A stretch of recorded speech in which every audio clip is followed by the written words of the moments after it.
Got to remember that does that. It's a surprise every time.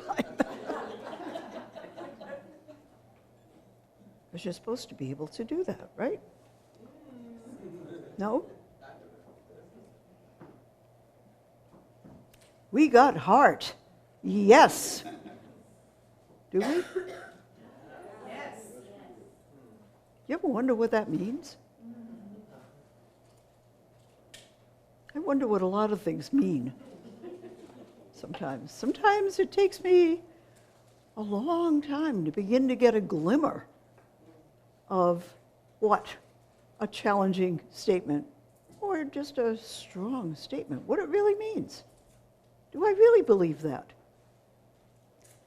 One I'll use as an example is our thoughts create our experiences. You ever heard that one? Do you really believe it? Do you really believe it? Do you really believe that your thoughts created every experience that you've had? Oh, good. I'm glad. That's hard to believe. Because we have experiences, we say, oh, I don't want this, right? Did I create that? No way. Well, I've been asking myself that question for months. And, you know, this is an example of we do create with our minds what we experience. Because as a result of having that question in my consciousness, more and more, I've actually been noticing, oh, that's an example of mind action. That's what that law is called. My thoughts create my experience. It's the metaphysical law of mind action. And as I said, the more I have asked, the more I've seen. And the more I've gone, oh, well, that's an example. Oh, well, that's an example. Oh my gosh, well, that's an example. In places that I never would have thought. And I want to share with you an experience, a totally unspiritual experience. It was totally material, totally coincidental, totally banal, totally inconsequential, I guess. Except that I was asking myself that question and I went, oh my God, we do create experience with our minds. Holy, whatever.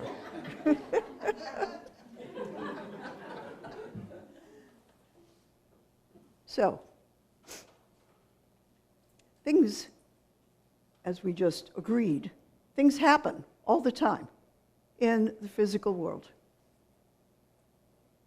And most of us grew up with the collective unconscious notion that, yeah, there's all kinds of things happening in the world. And we need somebody to help us so that we don't get clobbered by them. You ever had that thought? Help me here. Help, help, help. You ever said help? Or worried, made up a whole story about how this was going to happen and that was going to happen and the other thing was going to happen and felt worse and worse and scared her and thought, oh, help. Oh, we can really do a good job of that. I can. I don't know about you guys. I can create fiction like you wouldn't believe if I'm worrying. And so that's really the basis for wondering, is that true? You know, sometimes I can see where, yeah, okay, so I allowed that thought. But when I'm in an airplane and somebody sneezes in the seat next to me and I go, oh, uh-oh. What am I thinking? Anybody want to give a guess? God bless you. Huh? God bless you. Not usually. What am I thinking as I squish myself into the other corner? I hope I don't catch this. I sense immediate danger and feel targeted. Feel I can't run away. I'm sitting in a plane. There's no place to run to. They'd have to let me buy them anyway. Where would I go?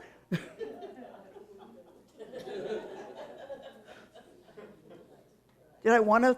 Was I really thinking when I did that? Oh yeah, welcome germs. I'm giving you permission. That's not my thought. It's hereditary. Literally. I mean, just like our genes are the collection of our inheritance from prehistory, how many of you here know from 23andMe that you have some Neanderthal blood? Everybody I know who's done the form, who's done the test, has found that out. What does that mean? Do we know? Not really. We never knew any Neanderthals. We had no idea what the Neanderthal culture. They had culture? I'm sure they did. It's human.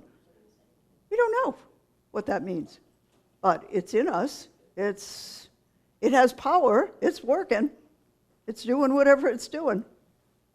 And we probably all share it. So there's way more that's happening to us in the outer, in the physical, than we can possibly realize or understand. So when I get the cold, how many of you think, yeah, after I take a long plane trip, I got a cold. It's normal. Anybody? I've heard people say it. I've heard people say it.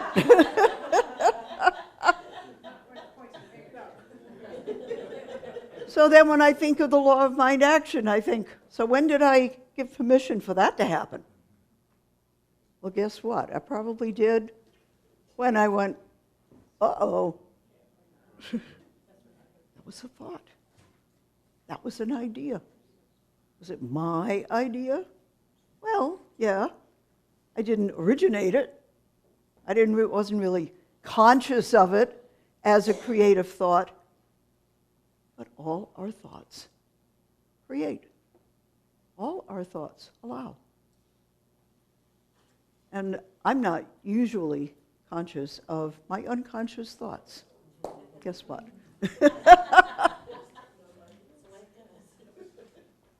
But after I begin to think about this process and after I begin to realize, oh, well, that was a thought. Maybe I really don't want to think that. That's a very powerful realization about an previously unconscious thought. So we've got that possibility all the time to recognize unconscious thoughts that, hey, wait a minute, I really don't want to think that. And we can do some thought control around it, and I'll give you a suggestion later. So this event that really blew me away happened while I was in Paris in April. And a situation came up that Nancy and I needed some pain relief. And we hadn't really thought about that ahead of time. And I thought, oh, I wonder if they have CBD oil in France. I mean, it has, it's really quite effective, and it's very widely available now in the US, but only since like maybe 2 years.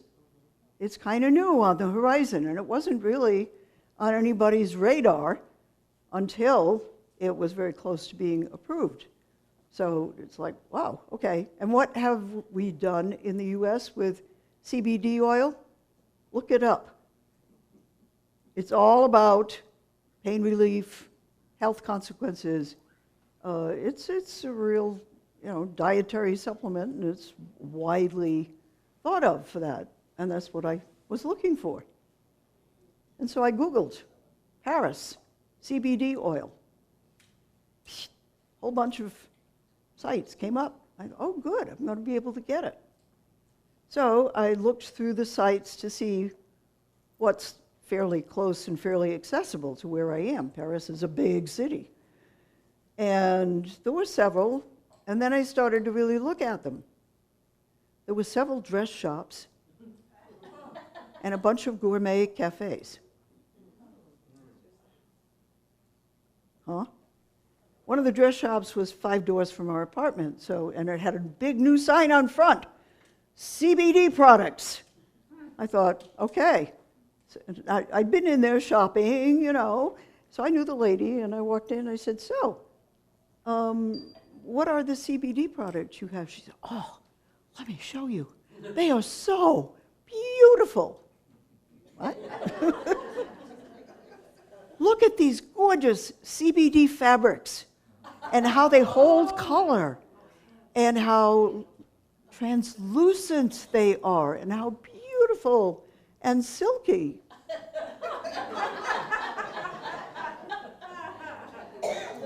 Okay, thank you. Merci, madame. Au revoir. What? So then I looked more closely at some of the other sites, and all the rest of them were gourmet cafes that were touting in the same kind of rapturous language the fruity, spicy, warm, embracing, silky flavors and aromas of their CBD candy, pastry, cookies. Virginia Woolf was definitely influenced by French culture when she made up brownies with grass in them. And they were all, one greater than the next, all handmade, I thought, what universe am I in? How do I relate to these CBD products? I mean, I know potency, I know percentages, I know dosage. How do I get that out of fruity, smoky, warming aftertaste? Huh? What planet was I on? And then it dawned on me. The French prioritize in every experience what the sensory enjoyment is going to be. 2 years ago, this product was suddenly became available. We went to town with pain relief and relaxation, and mainly pain relief is what I've seen here. They went just as enthusiastically after, okay, what can we do with this that will be an enjoyable sensory experience? We really aren't in the same universe with that. We haven't had a chance to communicate with each other yet. It will all be available every place at some point. But right now, it's still really clear. Their mind action and our mind action. I have to say, I wondered, are we way more hypochondriacal than the French? I don't know. But we're certainly much more tuned into pain than we are to flavor or feel or pleasure. Very interesting. If you look at our cultures deep down, I think that's actually a true statement. that we are more focused on pain. But what dawned on me was, oh my God, mind action. There it is. They created the experience that they were after. We've created the experience that we're after. People learn from each other, so like I say, eventually, another 5 years, they'll all be all over the place. We saw our first ad for gourmet CBD coffee yesterday, here. So it's coming, folks. But suddenly, as I looked around, I began to see, okay, this experience, it's because I gave energy to a thought. How do we give energy to a thought? It's a thought that has heart, basically. It's a thought we have feelings about. If we are not totally unaware of a thought, the experiences from it, we don't even know they're there. We don't experience them. We experience whatever thoughts we begin to process or ask about or think about or maybe to some extent adopt. And we do that unconsciously all the time. So we have a lot of unconscious thoughts that just keep working in our lives.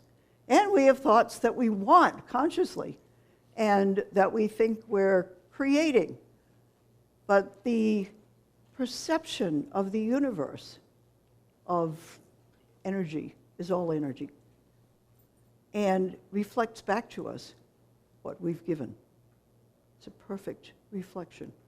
I've had parrots who can parse out a sound to 20 different harmonics, and every one of those strands of sound is in their reproduction of whatever the squeak was they heard.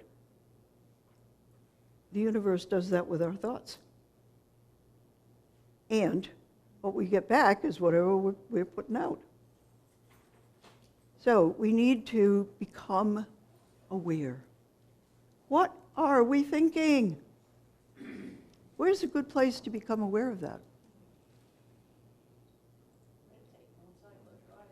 Meditate, close your eyes. There you go. Absolutely. You know all those thoughts that we think of as throwaways when we meditate?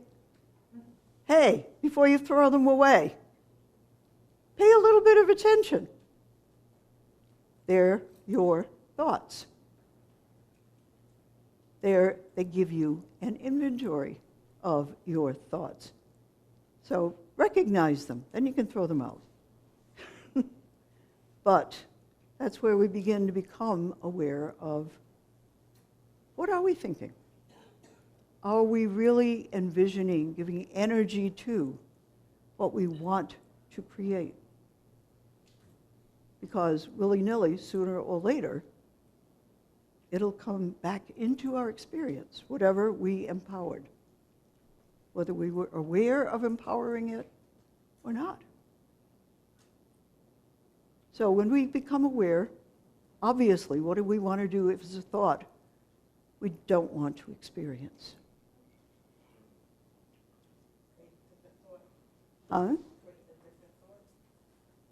Yeah, but even before you do that, that works.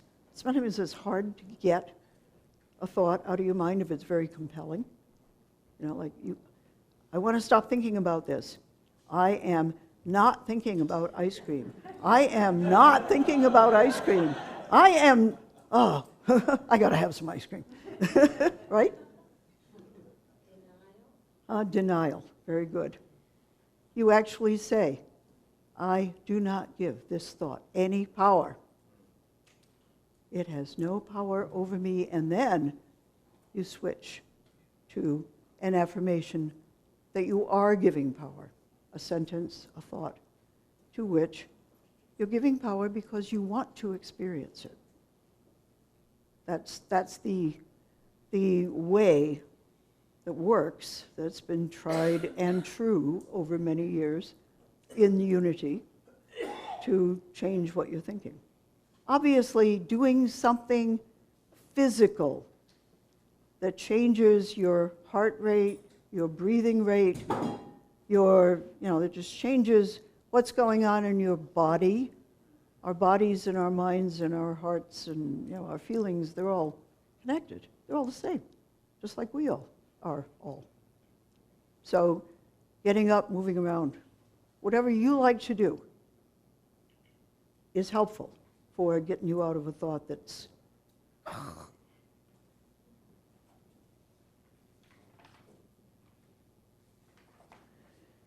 So next week I'm going to talk about all the different ways that since that crazy realization that came out of looking at the two universes and wondering what is going on here. And mind action is happening all around us all the time.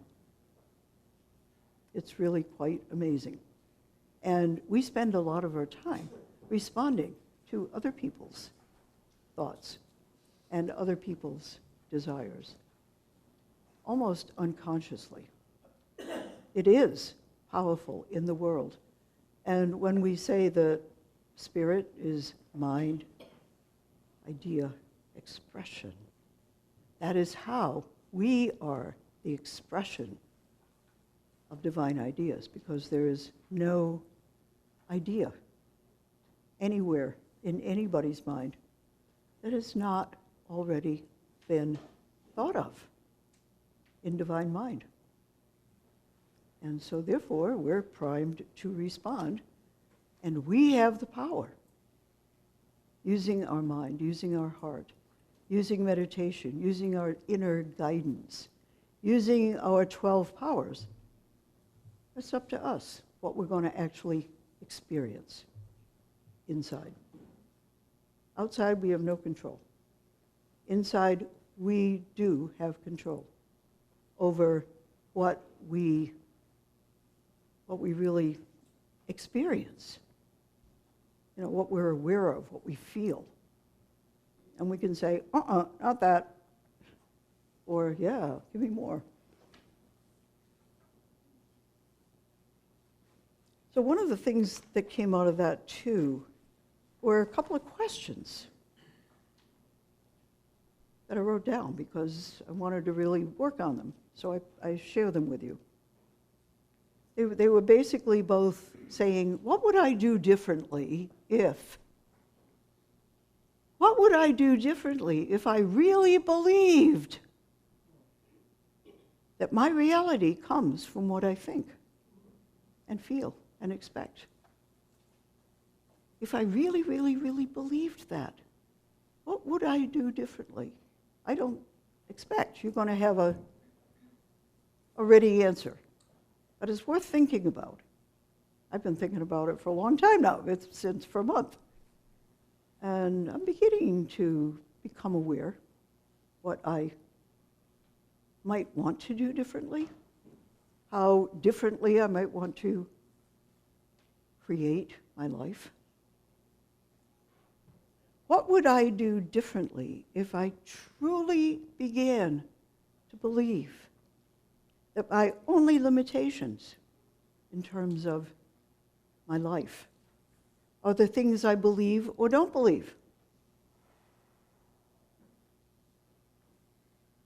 The power of my ideas is basically unlimited, as is the power of everybody else's ideas. And one thing I'd experienced that I also realized in this observation is that if I'm all by myself in my own little cocoon, putting out ideas, they don't go very far unless I share them and unless I allow others to share their ideas with me. And then I can't control what happens to those ideas. I need to trust the benevolent universe and let go and say, okay, what's going to happen? And it does happen, and it's not what you expect, but it's wonderful. because a benevolent universe in other creatures takes them up and does with them what they think. And because we share that membership in the universe, and we resonate with ideas that have the same energy that we do, and they resonate with our ideas when they have the same energy or similar energy that we do, people working together creatively, wow, ideas just develop in ways you'd never expect. So I'm going to leave you with that question. What would I do differently if I really believed that I create my experience with thought? I don't have to carry it through all by myself to the bitter end. I can let it go, like a balloon. Let it go and let it happen. Because we're not working all by ourselves in the world of ideas in the spiritual dimension. So, I leave you with that thought. I envision you having fun exploring it. Just being aware of your own mind action and everything and everybody else's. And see what you see. And next week we'll share notes. And so it is.